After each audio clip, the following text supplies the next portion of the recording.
Before we begin our story, please don't forget to like the video, subscribe for more, and drop a comment with your feedback on our stories. We'd love to hear your thoughts. The wind howled across the jagged, unforgiving cliffs of Vexus 9, a barren mausoleum where time itself seemed to mourn. Each gust carried the damp earth's loam and the stench of decay, intermingled with faint, long-forgotten perfumes of a civilization now lost. Here, in the midst of ruin and memory, Lieutenant Cade Voss stood as both sentinel and reluctant witness.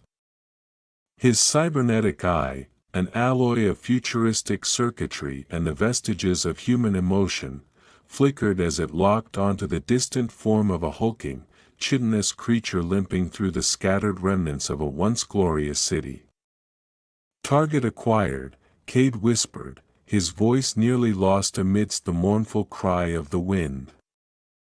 Beside him, Rio, the robotic canine with a pair of glowing blue optics and a personality forged in code and loyalty, remained motionless as it scanned for movement. Every soft beep from Rio reverberated like a pulse in an otherwise silent landscape. In that moment, the creature below, mutated and twisted into a monstrous echo of its former self, told a tale of beauty lost and innocence stolen long ago. Cade's mind flickered back to the sacred archives he'd studied, records of the Zelenar in their prime. They had once built cities that shimmered like constellations, composed literature that spanned millennia, and delved into philosophies that questioned existence itself. Now, those marvels were reduced to nightmares, warped flesh, jagged exoskeletal armor, and eyes void of soul. With a heavy exhale, he squeezed the trigger on his silenced pulse rifle. A muted crack split the air as the pulse round streaked toward its target and found a fatal home between the hollow, soulless eyes. The creature crumpled slowly, its twitch a final lament before permanent stillness, yet even in death, it was a monument to profound tragedy. Rio emitted a soft, methodical beep. "Another one down," Cade murmured, though his tone, the weight of responsibility hidden behind practiced stoicism, betrayed a quiet anguish. Each life he ended on these broken lands was not a victory but a reminder of the great fall from grace. For 5 long years, since the war's devastation, a conflict ignited by both territorial greed and the unleashing of the biological horror known as Genesis strain, Cade had hunted these beings. What began as an effort to secure human territory soon evolved into a relentless crusade against the monsters that the strain had wrought. The Genesis strain, as he knew all too well, was no ordinary chemical weapon. It was conceived in humanity's darkest hours, a desperate act, forged in the crucible of fear and cruelty. Intended as a weapon, it had become a curse that stripped the Zelenar of their sentience, transmuting cultured people into creatures ruled solely by base instincts. Not all had succumbed, but those who did were doomed to fall slowly into madness. Reports and encrypted files confirmed the tragic irony, a once advanced civilization reduced to primal savagery. Reaching into his worn pack, Cade withdrew a small, unadorned metal sphere, the last surviving device from an era when hope still had a name. This sphere, a relic of pre-war technology, could broadcast the old Zelenar communication frequencies. With deliberate care, he activated it and tossed it forward. The sphere pulsed gently, emitting soft, rhythmic tones laden with memories of a bygone era, a call, perhaps, meant to soothe or awaken those remnants of sentience among the fallen. A guttural snarl echoed from the ruins in response, a sound that vibrated with both confusion and the raw instinct of survival. But the response was not that of a horde charging in blind fury, it was a hesitant, almost mournful reaction. In that quiet pause, Cade felt a pang of uncertainty. 5 years ago, he would never have hesitated. Now, with the burden of stark revelations and unspoken regrets, he questioned the nature of his own mission.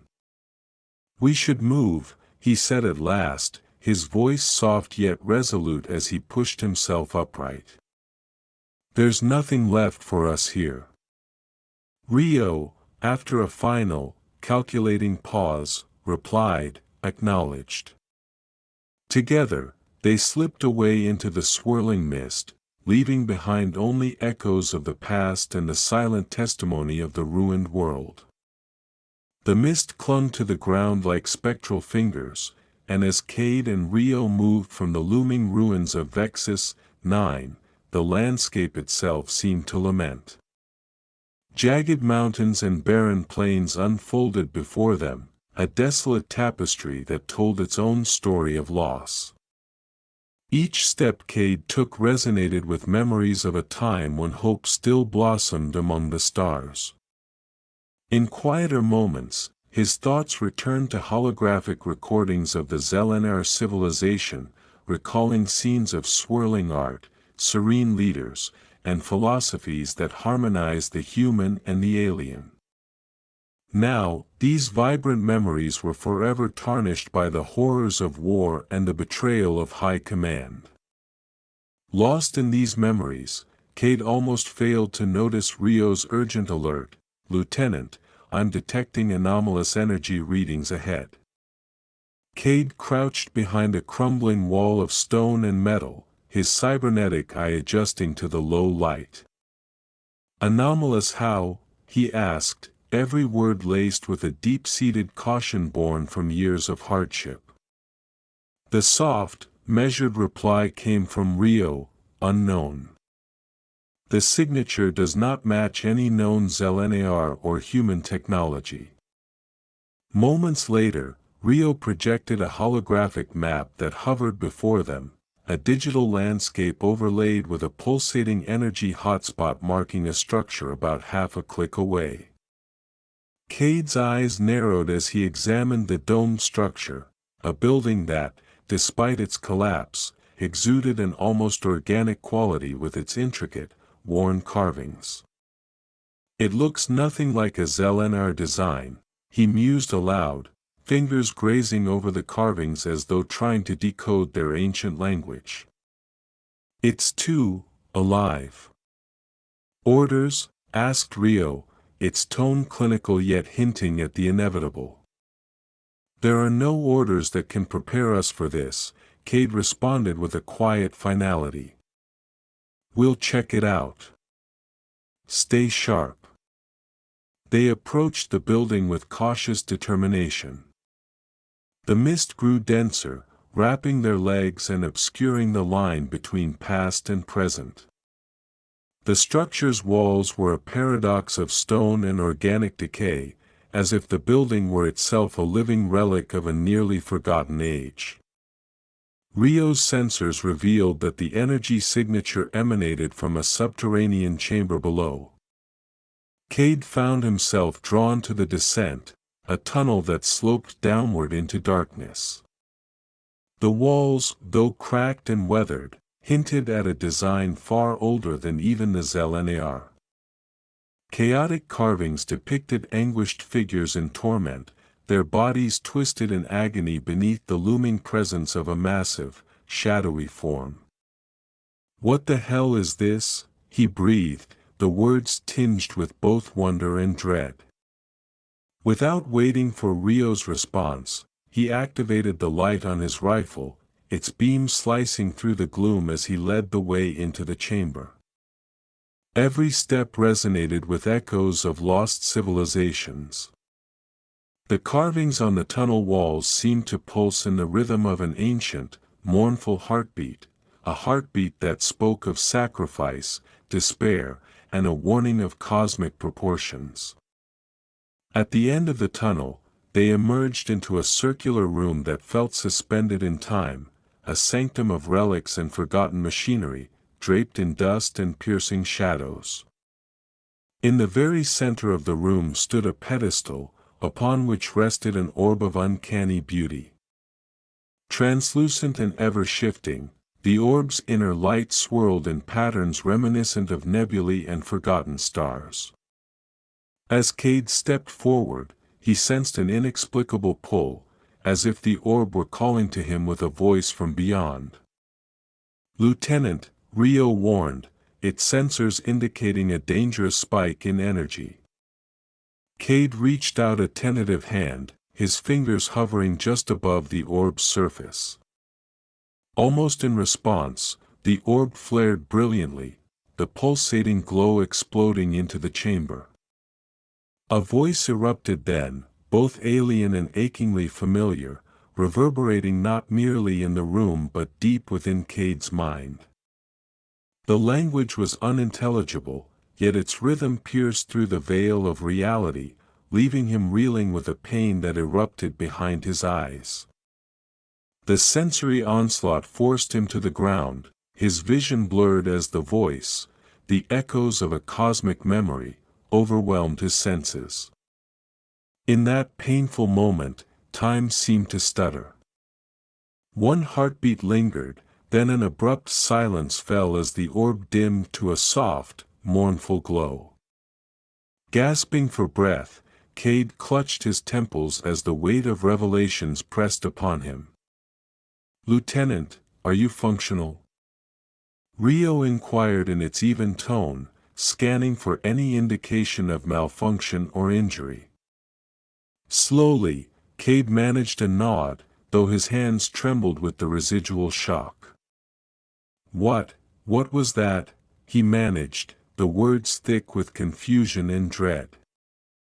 Rio's optics remained fixed on the orb, as though it, too, was piecing together its cryptic secrets.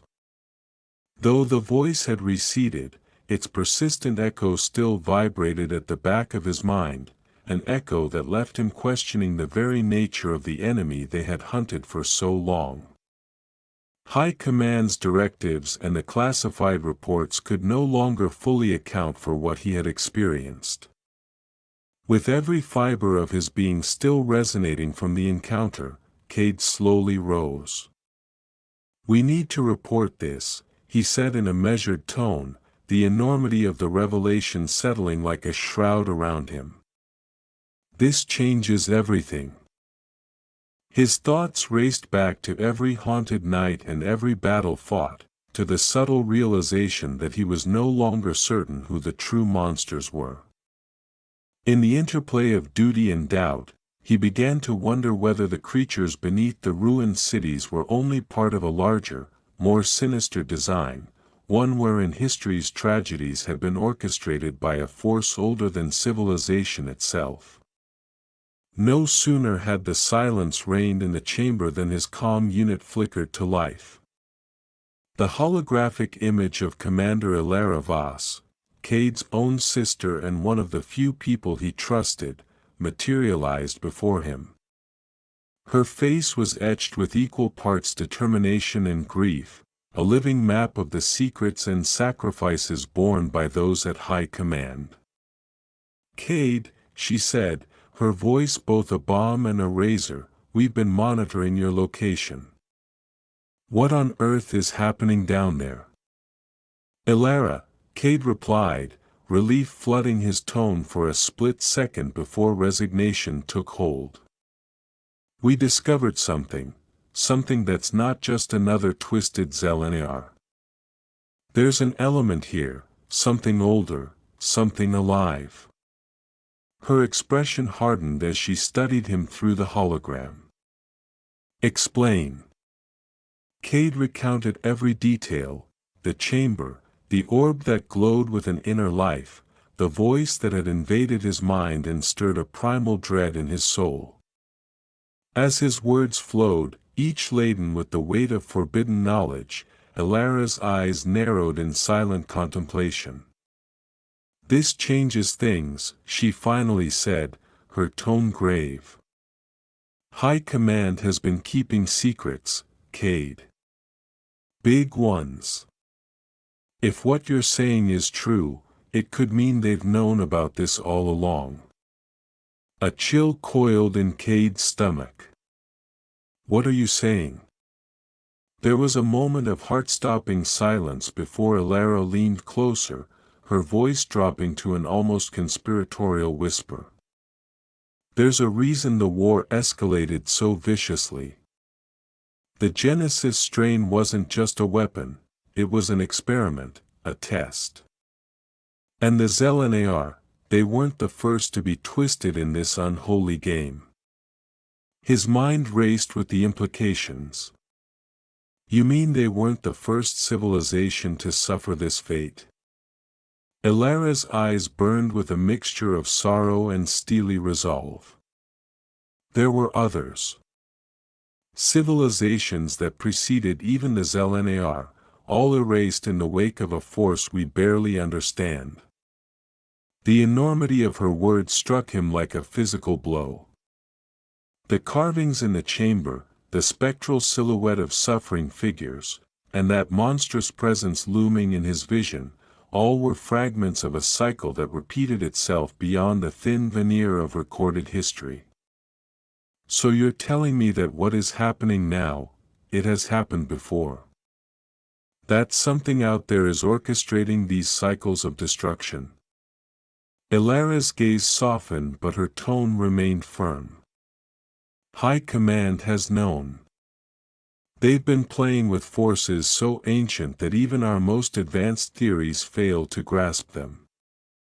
And if they harness that power, if they use it again, the price will be more than we can bear.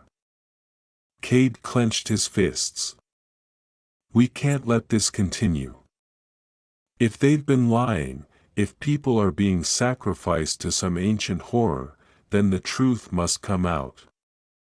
Her eyes flickered with uncertainty and a touch of fear. It's not that simple, Cade. High Command has eyes everywhere, any hint of this truth, and they'll come for you. They'll come for both of us. Silence won't be a choice, it'll be your end. The hologram's last flicker transformed into a transmission of coordinates. Be careful, Alara warned softly. If you get involved, there's no turning back. Cade's expression transformed into a steely mask of determination. I'll be in touch. With the transmission gone, the moment's intimacy was replaced by resolve. Turning to Rio, he said, You heard her. We've got a new mission. Rio's optics glowed a steady blue. Acknowledged. However, Lieutenant, the probability of success is low. A grim smile briefly lit Cade's face. Since when did that ever stop us? And with that, the duo, now burdened with a secret too vast to ignore, set out into the thickening mists, guided by coordinates that promised both danger and revelation. The journey carried them far from the familiar ruins of Vexus 9 into a realm scarred by war and undercurrents of rebellion. The landscape shifted from desolation to rugged majesty, sprawling mountain ranges, barren plains whose surfaces rippled with ancient battles, and hidden valleys that whispered of lost legacies. With each mile, the burden of the new truth grew heavier upon Cade's soul, a reminder that in this age of secrets, the truth was both a beacon and a curse. On a dark, wind-swept evening, the small vessel carrying Cade, Rio, and a handful of Echo's operatives arrived at a hidden outpost. Nestled under the looming shadow of a sheer cliff face, the outpost was a labyrinth of tunnels and chambers carved into ancient rock, a clandestine haven for those who had dared to rebel against High Command's tyranny. Inside the war room, operatives gathered around a cluster of monitors, the air thick with anticipation and hidden dread.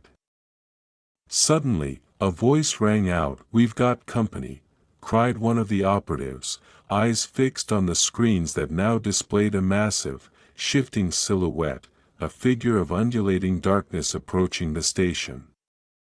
Lyra, a slight woman with wiry strength and goggles perpetually resting on her forehead, leaned forward. "The Harbinger," she whispered, voice trembling with both awe and terror. Without a moment's hesitation, Cade grabbed the orb he'd recovered and looked around at the assembly. "We need to go. Now."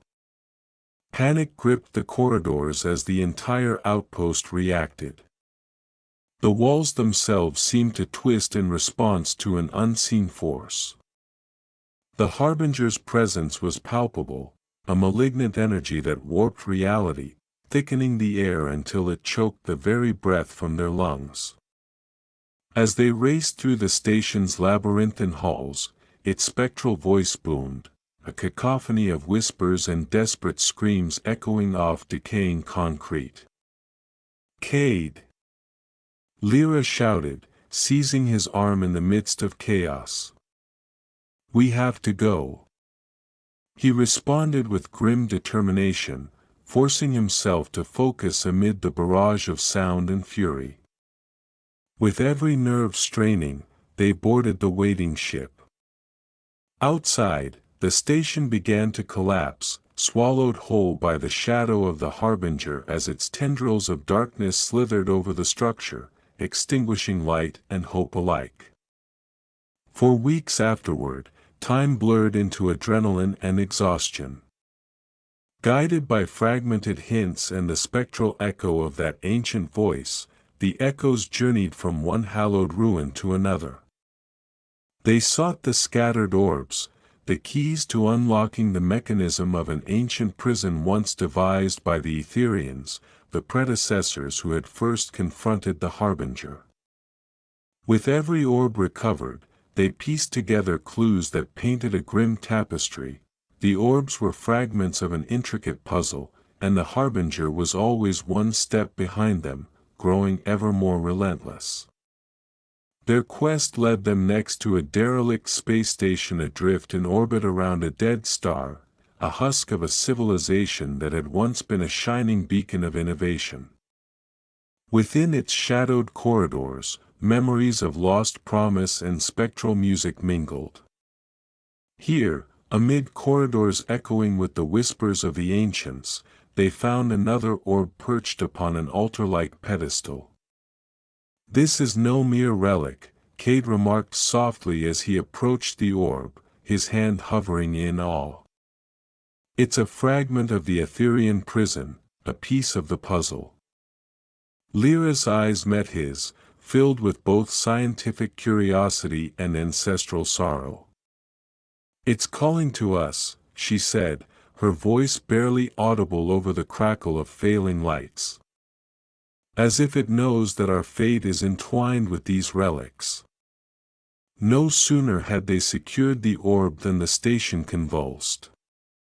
Alarms screamed, and the sound of tearing metal filled every corridor as the ancient structure buckled under the force of an unseen enemy. With barely a moment to spare, they scrambled back to their ship.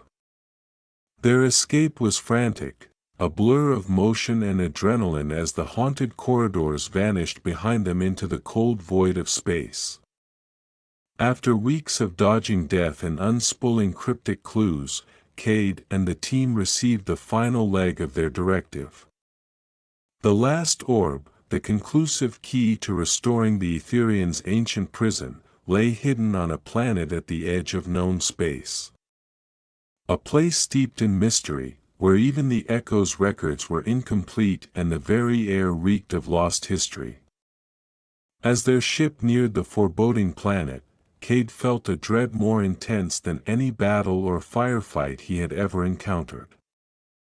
The relentless whispers in his mind, once a haunting murmur, had swelled into a deafening chorus that threatened to drive him to madness.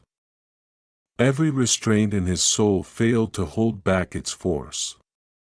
"This is it," Lyra said, her voice almost lost amid the cacophony of that inner noise.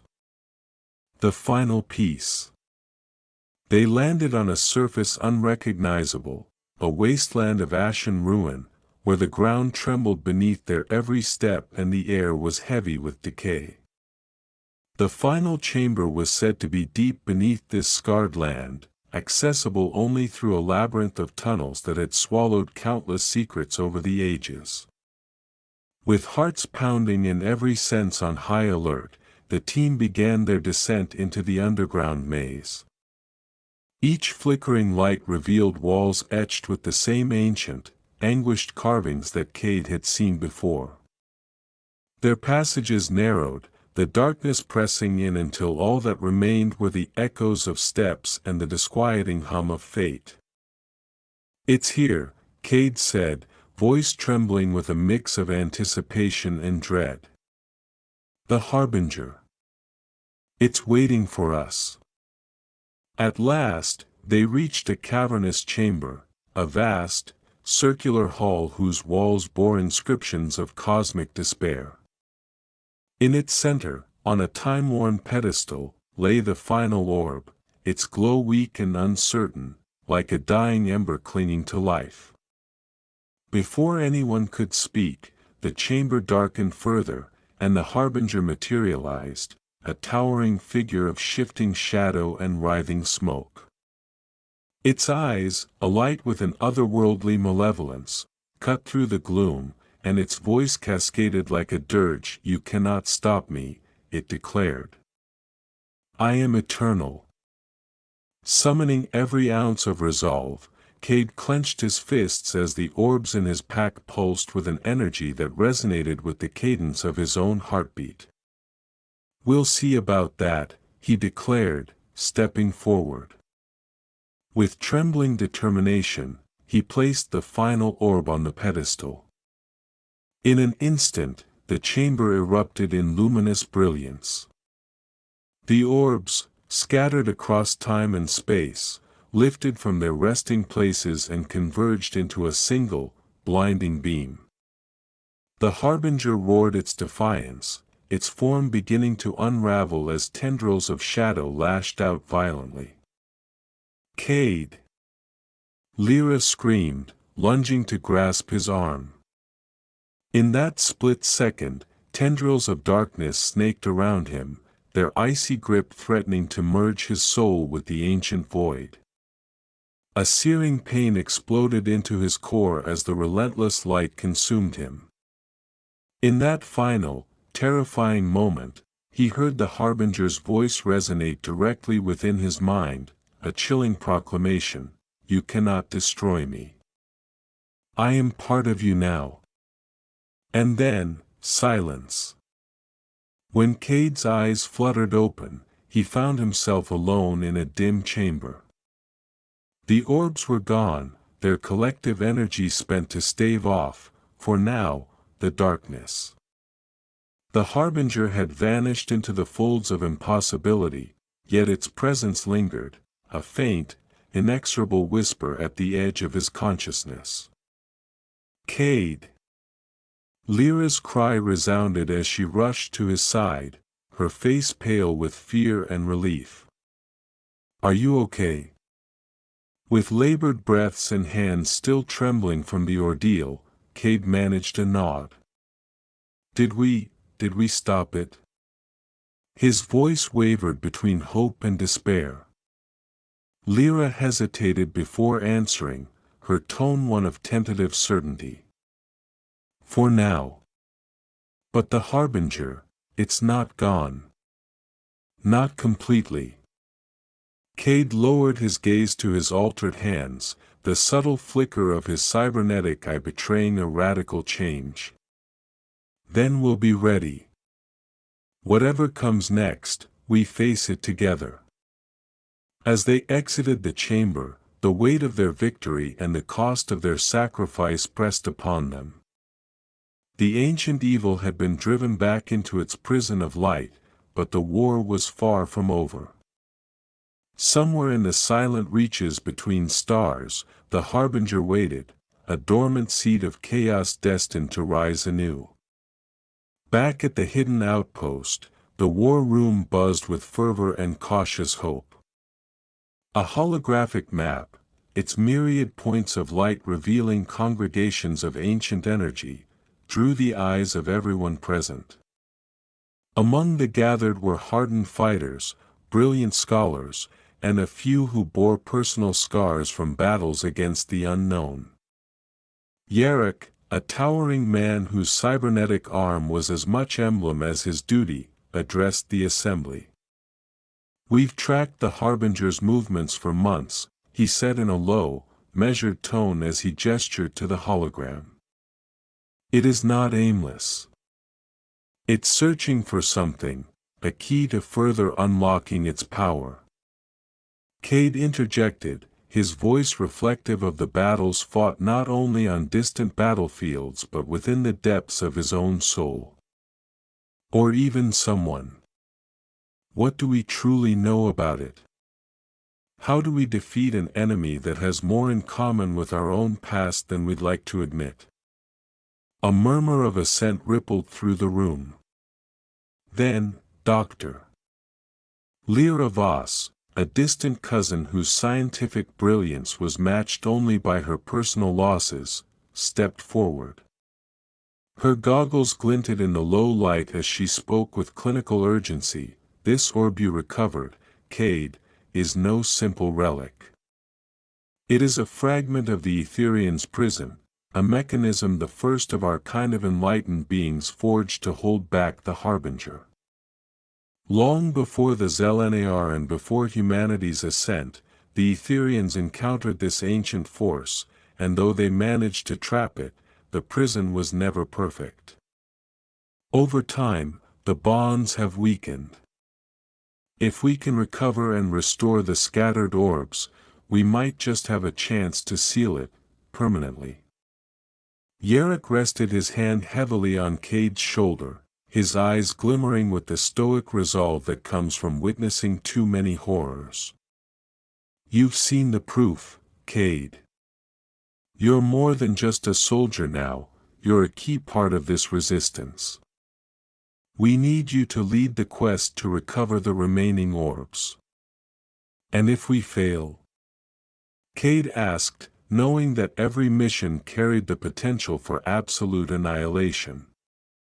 His answer was grim. "Then the Harbinger will consume everything. The Zelenar were only the beginning. Humanity will be next." A heavy silence settled over the room. Yet in that silence, accursed with the fear of an unstoppable terror, a steely resolve was forged among the echoes. They had dared to defy high command, to expose secrets hidden behind layers of deception. And now, each of them was bound by a shared duty, to stand guard against the eternal night. Thus, the plan was set. Cade, Rio, Lyra, and a small cadre of Echo operatives would embark on a desperate voyage into the depths of space, to recover the scattered orbs and, with them, the means to reforge the ancient prison that held the Harbinger at bay. Every step of the mission would weave together threads of personal sacrifice, political intrigue, and a quest for redemption that spanned the ashes of lost civilizations. Their next destination was a derelict space station, a ghostly remnant orbiting a dead star. Once an Etherian outpost filled with ingenuity and promise, it now lay in ruin, a silent sepulchre of dreams extinct. The corridors, dimly lit by failing emergency lights, echoed with the sound of distant machinery groaning under the weight of time. Inside, each step resonated with unspoken histories. Across the station's corridors, cryptic carvings, similar yet distinct from those seen on Vexus 9, adorned the walls. In a small chamber far from the central command, they found another orb, perched delicately upon a stone dais. Its glow was faint, yet it carried an unmistakable warmth that contrasted against the cold steel surrounding it. "Do you hear it?" asked Cade, voice low as he moved closer. Lyra nodded, her eyes wide as she studied the orb. It's calling to us, echoing the voices of our past and perhaps foretelling our future. But before they could fully grasp its meaning, the station convulsed. Alarms erupted in a cacophony of metallic shrieks, the structure trembled as if at the mercy of an unseen hand. With barely a moment to spare, the team scrambled into their escape shuttle while the station's ancient corridors collapsed behind them, swallowed by darkness and despair. The journey continued, a relentless chase across the black canvas of space. With each orb recovered, clues emerged about the Etherians' plan, the scattered pieces of a prison that once contained the Harbinger. But with every step forward, the threat grew as well. The Harbinger, like a malignant shadow, seemed always one step behind, its presence an ever-growing chorus in Cade's mind. In the quiet solitude of the ship's command area, Cade's thoughts turned inward. Memories of an earlier life, of hope before the war, of laughter echoing through spacious halls, of families gathered under peaceful skies, felt distant, like fragments of a dream that had long since faded. Yet the voice of the orb, the ancient whisper intertwining with his very thoughts, reminded him that secrets from the past rarely faded without consequence. Rio, ever his silent confidant, occasionally revealed brief flashes of unexpected behavior, a spark of insight encoded deep within its digital heart that hinted at origins more mysterious than even Cade dared imagine. Perhaps Rio was more than a tool, perhaps it held secrets that connected the lost Etherians to the present day. Every day, in the quiet moments between battles and strategies, Cade would stand by a viewport, gazing out into an abyss studded with dead stars. In those moments, the whispers of the orb and the weight of responsibility converged into an unyielding resolve. He had become the living embodiment of a promise that no matter the cost, humanity's future would not be sacrificed on an altar of deception and ancient terror. The last orb beckoned from a planet at the edge of known space, a realm so remote and enigmatic that even the echo's records were but fragmented legends. As their ship descended into the planet's dark atmosphere, a sense of impending dread gripped Cade. The voice in his mind had grown almost unbearable, a relentless, maddening echo that clawed at his sanity. The barren planet's surface was a wasteland of ash and ruins, the dead remnants of an ancient, cataclysmic event.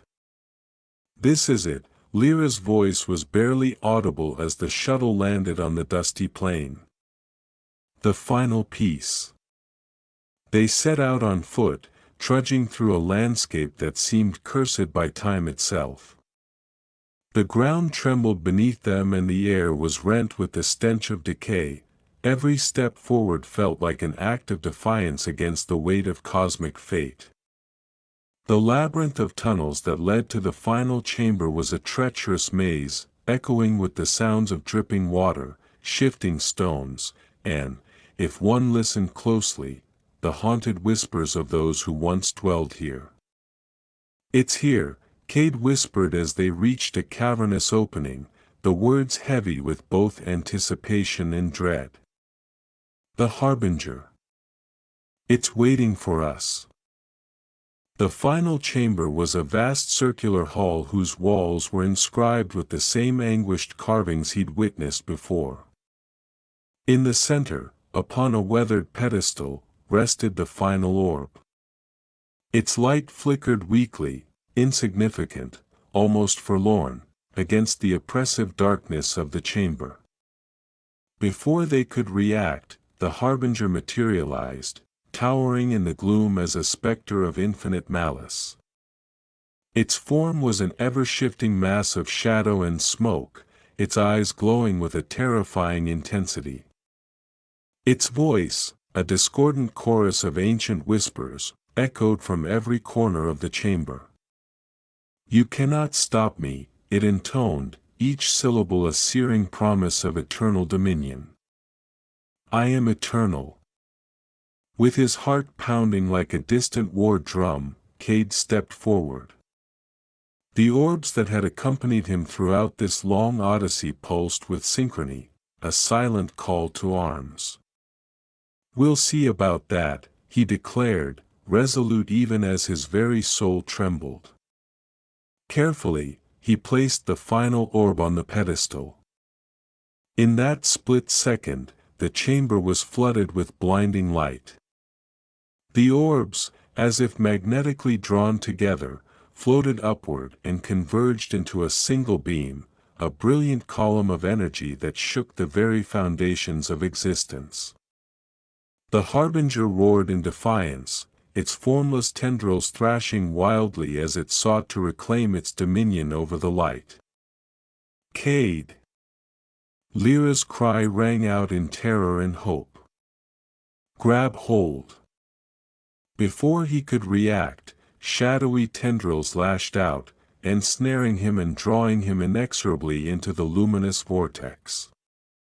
Pain raged through his body, an agony so intense it felt as if every star in the universe had collapsed into a single, searing burst. The Harbinger's voice now resonated deep within him, a venomous whisper proclaiming, "You cannot destroy me. I am part of you now." And then, silence. When Cade finally opened his eyes, the blinding glare had subsided. He was alone in the dim, quiet chamber. The orbs had vanished, their energies spent in a battle of wills. The Harbinger was nowhere to be seen, yet its presence lingered like a half-remembered nightmare at the back of his mind. "Cade!" Lyra's voice rang out again as she rushed to his side, her face etched with equal parts relief and terror. "Are you okay?"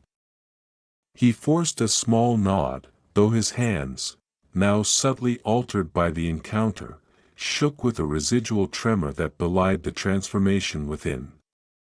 Did we stop it?" he managed, his voice faltering between hope and despair. Lyra's eyes met his, and after a moment's hesitation, she replied, "For now. But the Harbinger, it's not completely gone." Cade looked down at his hands, his cybernetic eye flickering with data and cosmic remnants. In that moment, he recognized that he was no longer simply the hunter of monsters. He was now irrevocably changed, his inner core intertwined with the ancient force, a fragment of darkness that would always whisper in the quietest moments. "Then we'll be ready," he said softly, determination laced through every syllable. "Whatever comes next, we'll face it together."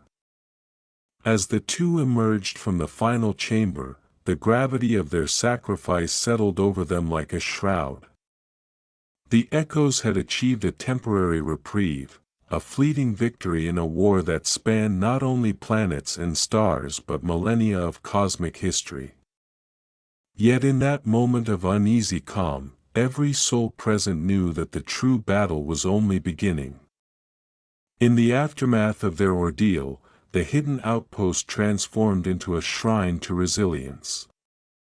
Overhead, the holographic map continued to pulse with scattered points of ancient energy, markers of the Harbinger's slow but inexorable advance into human-controlled space. The echoes, rebels, scholars, fighters, and survivors alike, made solemn vows to stand watch against the encroaching darkness. They would scour the forgotten reaches of space and the hidden recesses of time, ensuring that no secret would be allowed to fester unchecked. Cade Voss, once merely a soldier haunted by duty, now bore the weight of destiny. He spent long hours alone, gazing into the cosmos, pondering the ancient histories of the Zelnar and the even older legacies of the Etherians. The memory of that chamber, of the orb's desperate call and the harbinger's malicious whisper, was forever etched into his soul. Each scar on his body and every twitch in Rio's synthetic frame attested to the sacrifices made, and the burdens yet to come. In rare moments of peace, he would revisit the holographic archives stored deep within the Echo's database. There, in faded images and whispered testimonies, lay the legacy of a civilization that had soared among the stars, a legacy stolen by ambition and treachery. He recalled glimpses of the Zelenar's once beautiful cities, novels filled with hope and wonder, and the calm wisdom of leaders who had once dreamed of universal unity. Now, these relics of a bygone era served as a constant reminder of what was at stake, not only the survival of humanity but the preservation of all that had ever been sublime. Even as whispers of dissent and murmurs of rebellion spread through the ranks of the Echoes, a subtle schism began to form.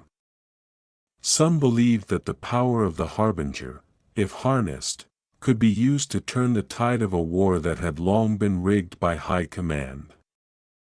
Others, like Cade, saw in that ancient darkness a warning, a force that desired only to consume, to erase the delicate balance between light and dark.